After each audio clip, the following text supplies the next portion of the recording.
네, 지난 금요일 오후였죠. 경기도 포천에 있는 사무실에서 날벼락 같은 일이 벌어졌습니다. 네, 바로 머리 위 천장을 뚫고 총알이 날아든 겁니다. 사무실에 사람까지 있는 상황에서 이렇게 아찔하게 날아들었습니다. 예, 지금 뭐 저희가 이제 화면상으로 조금 표현을 해봤는데요. 네. 이 총알 12.7mm의 철갑탄이었습니다. 이 장갑차마저 뚫는 아주 강력한 총알이라고 하는데요. 네. 이 총알이 이 사무실 내부를 이렇게 가로질러서 반대편에 있는 이제 유리창까지 뚫고 지나갔습니다. 네, 사람이 안 다친 게 정말 그렇습니다. 다행인 일이었는데요. 문제는 이런 일이 또 발생할 수 있다는 겁니다. 이 총알이 어디서 날아온 것인지 또 추가 피해 우려는 없는지 직접 취재한 최원석 기자와 함께 얘기 나눠보도록 하겠습니다. 어서 오십시오. 자, 네, 안녕하세요. 최 기자. 문제 총알을 어제 이제 리포트를 통해서 저희도 이제 봤습니다만 YTN이 처음 보도를 했지요. 네. 이 총알을 보면 어디서 날아온 건지 짐작이 갑니까? 우선 총알 자체 뭐 전문가가 아니고서야 이게 글자가 써있지가 않은 그런 탄두 부분이었습니다. 네. 그렇기 때문에 이제 저희도 수소문을 해서 전문가를 통해 알아봤는데요. 네. 이제 12.7mm 구경의 이제 기관총에 쓰이는 그 탄환이었습니다. 네. 그러니까 뭐 탄환이라고 보면은 이쪽에 기관총 사진이 보이는데. 네.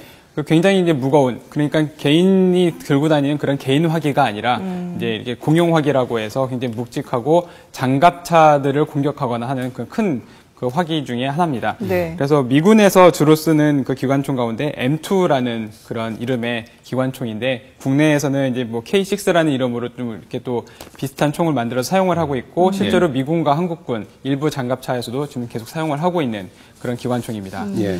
그러니까 일단 미군이 사용하고 있는 그 총에서 나온 것이라고 지금 추정을 하고 있는 건데, 근데 미군이 사격 훈련을 하는 도중에 이렇게 날아온 총알이다라고 볼 수 있는 좀 더 정확한 근거가 뭐가 있을까요? 네, 사실 이 지역이 경기도 포천시 영북면, 네. 이 주변이 굉장히 뭐 사진으로 보시지만 그 사격장이 그 굉장히 가까운 데 있는 곳이기 때문에 이런 도비탄이라고 하는데요. 이런 탄환들이 사격장을 넘어서 민가로 떨어지는 경우가 많이 있었습니다. 과거 사례에도.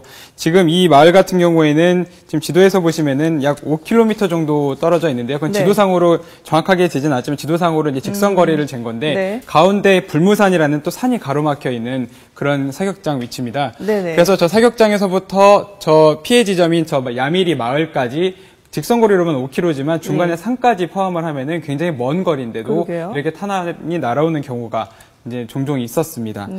방금 도비탄이라고 하셨는데 도비탄이 어떤 건가요? 예, 도비탄이라고 하면은 이제 그 탄 중에서 실제로 사격 훈련을 하다 보면은 표적을 향해서 이제 사격을 하게 되는데 그 사격 표지 부분이 굉장히 단단한 재질로 되어 있는 산이라든지 돌 같은 곳이어서 그것을 막고 이제 굉장히 날아가는, 도약해서 날아가는 그런 탄을 도비탄이라고 이야기를 합니다. 그래서 그런 도비탄들의 피해 사례가 여기 포천시뿐만 아니라 뭐 양구라든지 고양시 이런 사격장들이 가까이 있는 그런 여러 군데에서 종종 발생을 하고 있습니다. 네. 자, 지금 그 사격장에서 이제 피해 지점까지 5km로 표시가 돼 있고 중간에 이제 산이 이렇게 있어서 아마 직선으로 이렇게 날아온 것 같지는 않고 약간 이제 포물선을 그려서 떨어지지 않았나 싶은데 거리상으로 5km면 이게 저 탄환이 그 사정거리가 되는 겁니까? 사실 좀 뭐 이해가 가지는 않지만 실제로 눈으로 한눈에 보이지가 않는 정도의 굉장히 먼 거리고 산도 가로막혀 있지만 이제 도비탄이 실제로 이렇게 굉장히 강한 화력의 어떤 화기에서 이제 발사가 되는 탄알이기 때문에 이렇게 날아가는 경우가 이제 가능하다고 합니다. 그러니까 여기 같은 경우에는 이 사격장이 굉장히 또 넓습니다. 이날 어떤 훈련이 있었는지는 아직까지 좀 조사가 이루어지고 있는데 우선 국군, 그러니까 한국군의 훈련이 있는 곳은 아니고 미군, 미 이사단에서 사용하는 훈련장에서 미군 예하부대의 사격 훈련이 진행이 되고 있었습니다. 근데 이 기관총이 장착이 되는 그런 장치가 뭐 전차였는지 장갑차였는지 아직 확인은 좀 필요한데 여기서 이제 나갔던 그 어떤 탄환이 산을 넘어서 날아온 겁니다. 그렇군요.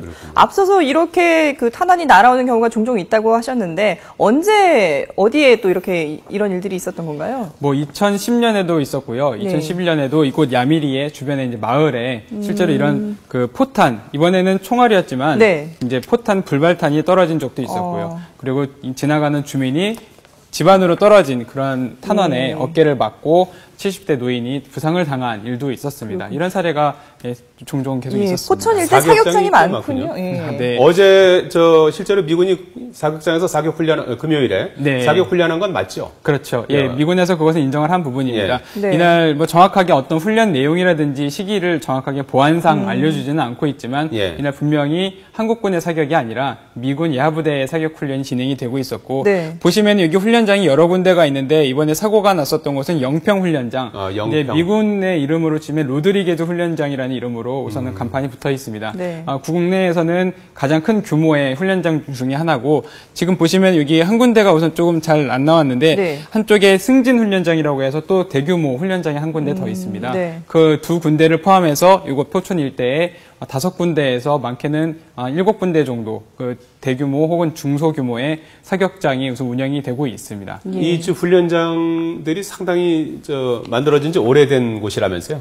네, 뭐 다른 지역까지 제가 정확하게 이제 취재를 하진 못했는데요. 이번 영평 훈련장 같은 경우에는 50년에서 60년 전부터 사용이 되던 그러니까 미군과 또 국군이 합동 훈련을 할 때 굉장히 중요하게 사용을 하고 있는 사격 훈련장입니다. 그렇죠. 그러니까 훈련장이 처음 만들어질 당시만 하더라도 이제 민가가 없었는데 이제 시절이 많이 흘러갔고 지금은 이제 민가들이 많이 있고 그래서 훈련하는 방식이나 이런 것들이 좀 달라져야 될 텐데 사전에 뭐 이렇게 사격 훈련을 한다든지 이런 것들을 뭐 예고하거나 이런 시스템은 없는 모양이죠. 네, 아무래도 이곳에 민가가 많이 있고 또 민가뿐만 아니라 농가 혹은 또 공장지대까지 이렇게 몰려 있는 곳이기 때문에 사격 훈련이 있게 되면은 미군 부대와 또 국군, 이 지역은 지금 국군에서는 8사단 지역인데요. 8사단 지역 통해서 이장이나 이제 통장 통해서 이렇게 안내를 한다고 합니다. 그러니까 방송을 이렇게 하는 것은 아니고 뭐 문자 메시지라든지 전화 연락을 통해서 주민들에게 사전에 알리도록 그렇게 하고 있는데 지난 7월에 이미 이제 경기도에서 구성하고 있는 한미협력협의회라는 그런 단체를 통해서 이런 사격 훈련이 있게 되면은 사격 종료 시간 같은 것을 좀 알려달라. 주민들이 또 경기도 차원에서 요청을 했지만 잘 이루어지지가 않았습니다. 이번 같은 경우에도 오후에 이제 사격이 있었는데 이 야미리 같은 경우에는 사전에 고지를 받지 않은 상태였습니다. 사전 경고가 된 데가 있고 안 돼 있는 데가 있다는 표시인가요? 네, 이쪽에 이제 사격장이 보면은 앞에 영평리, 가운데 빈 부분이 훈련장 부분이고 앞쪽 마을이 영평리 부분이고요. 저 반대쪽이 야밀인데 영평리 쪽은 사격 소음이 굉장히 크기 때문에 사격 훈련이 있게 되면은 안내를 받았다고 합니다. 그렇지만 야밀이 같은 경우에는 산 넘어 있는 사격 훈련의 소음과는 어느 정도 좀 거리가 있는 상관이 없는 지역이었기 때문에 안내를 받지 않았다. 그렇게 이야기를 하고 있습니다. 사격장에서 사격을 어느 방향으로 하는 건가요? 지금 이 사전 경고를 어느 쪽에는 하고 어느 쪽에는 하지 않았던 이유가 있을 것 같은데요. 사격 방향이 어느 쪽인가요? 네. 여기서 이제 그림에서 보시면 동그라미 표시가 된 부분 영평리 가운데 쪽, 이 아래쪽으로 산이 이렇게 가로막혀 되어 있습니다. 그 산 쪽으로, 산 면에다가 이제 경사면에 표적을 설치를 해서 사격을 하는 그런 사격장입니다. 그러다 보니까는 이제 날아오지 않을 방향인데 이제 날아왔다라고 생각할 수도 있겠네요. 미군 측에서 한 발 날아온 거니까요. 네, 한 발. 이제 이번엔 사실 한 발이지만 민가로 떨어지지 않은 다른 탄원도 분명히 있을 거라는 게 주변 주민들의 이제 말이고 우선 미군 측에서도 이런 피해 사례들은 계속 지속적으로 파악을 하고 있고요. 포천시에서도 이런 도비탄이라고 하는 그런 탄환들의 피해 사례가 종종 접수가 되기 때문에 면밀하게 이렇게 검토는 계속 하고 있는 상황입니다. 이번 사고에 대해서 미군이 특별하게 반응을 내놓은 게 있나요? 뭐 즉각적인 반응은 내놓지는 않았는데 우선 신중하게 우선 좀 접근을 하고 있는 모양새입니다. 여러 차례 통화를 했지만 공식적으로는 우선 이쪽에 담당하고 있는 국군 8사단과 함께 합동 조사를 통해서 이날 어떤 훈련이 있었고 이번에 이제 사고가 났었던 이 도비탄이 어느 화기에서 나갔는지 그런 것을 좀 더 파악을 해야 된다고 하고요. 뭐 보상 문제라든가 뭐 사후 대책에 대해서 당장 이렇게 뭘 내놓지는 못했습니다.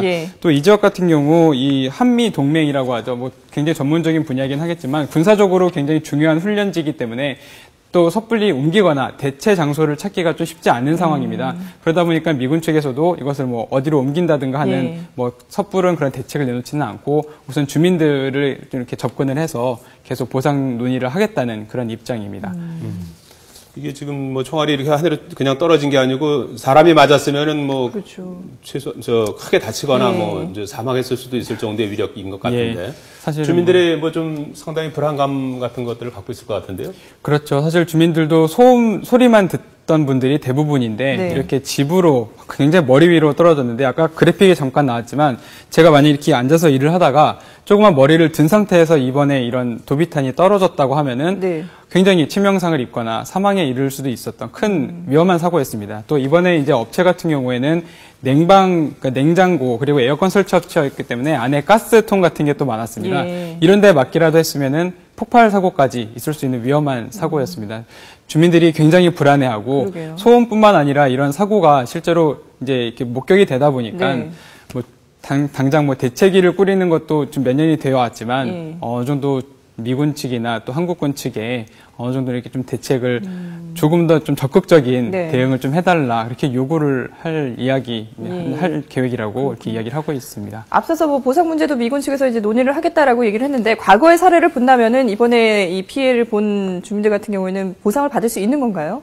네, 물론 미군 측에서는 보상을 하는 게 이제 입장입니다. 예. 이제 우선은 유리창 깨진 것, 그리고 지붕도 우선 구멍이 뚫렸고요. 그 이외에도 이제 그 기존의 주민들이 어떤 식으로 보상을 받았는지 모르지만 네. 그런 주민 피해에 대해서는 어쨌든 기존에 맺어왔었던 관례대로 네. 협약이나 관례대로 보상을 하겠다는 게 이제 입장입니다. 예. 예. 보상뿐만 아니라 이번 기회에 좀 재발 방지 대책도 좀 나왔으면 좋겠습니다. 네. 인근에 뭐 훈련장도 많고 뭐 예. 민가도 많고 그런데 말이죠. 네, 이런 그렇죠. 일이 없었으면 좋겠습니다. 사실 뭐 저희가 이쪽에 살지 않으니까 주민들 마음을 사실 10분 굉장히 이해하기는 쉽지 않지만 네. 최소한 주민들이 원하는 건 그겁니다. 사격 훈련이 있게 되면은 사격 종료 시간 그리고 이게 밤에 이루어진다고 하면은 그 소리를 듣고 그렇죠. 놀라지 않도록 네네. 밤에도 오늘 야간 사격이 있다.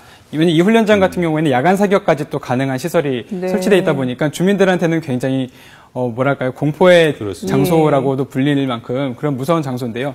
이런 정보들을 조금만 좀 알려달라는 겁니다. 왜냐면 부대 측에서는 보안 문제로 알려주지 못하겠지만 네. 주민 안전을 위해서라도 조금만 이렇게 적극적으로 나서달라는 게 주민들의 입장입니다. 알겠습니다. 예, 사회부 최원석 기자였습니다. 잘 들었습니다. 네, 고맙습니다. 감사합니다.